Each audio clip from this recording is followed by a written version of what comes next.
তো নমস্কার বন্ধুরা, আপনারা দেখছেন দুই বন্ধু রান্নাঘর।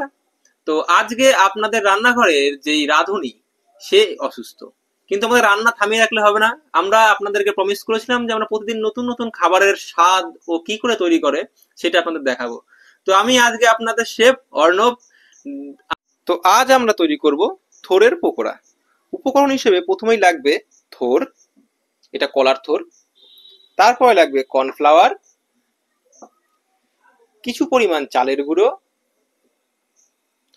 সামান্য পরিমাণ হলুদ,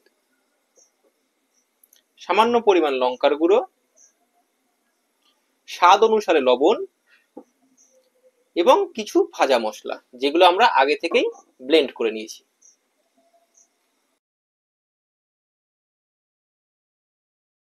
তো প্রথমে আমরা থোরটাকে ছোট ছোট করে কুচিয়ে নেব।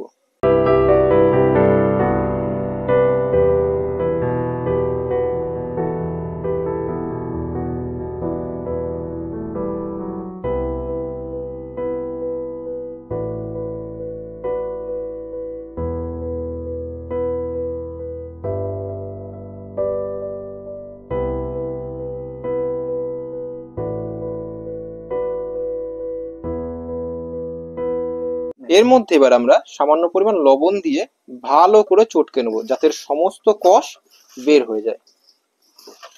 নুন দিয়ে ভালো করে চটকানোর পর আমরা থোরটিকে ভালো করে ধুয়ে নিয়েছি, এবং এর মধ্যে এবার আমরা দেব 2 চামচ মতো কর্নফ্লাওয়ার, 2 চামচ চালের গুঁড়ো, দিয়ে দেব সামান্য পরিমাণ লবণ, আমরা দিয়ে দেব সামান্য পরিমাণ কাশ্মীরি লঙ্কার গুঁড়ো, সামান্য পরিমাণ হলুদ গুঁড়ো, আর ভেজে রাখা সেই মশলাটা, যেটা আমাদের স্বাদ আরো বাড়াবে। ভালো করে মিশিয়ে নেব। উপকরণটিকে আমরা কিছুক্ষণের জন্য ম্যারিনেশনের জন্য রেখে দেবো।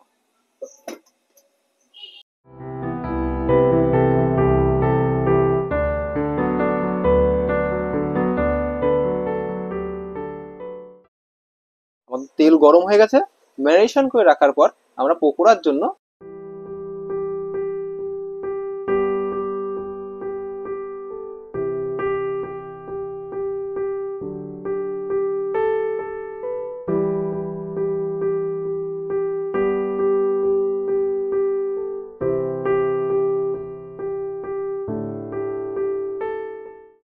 পকোড়া আমাদের সুন্দর ভাজা হয়ে গেছে। এবার একে একে আমরা তুলে নেব। আমাদের পকোড়া প্লেটিং করা কমপ্লিট।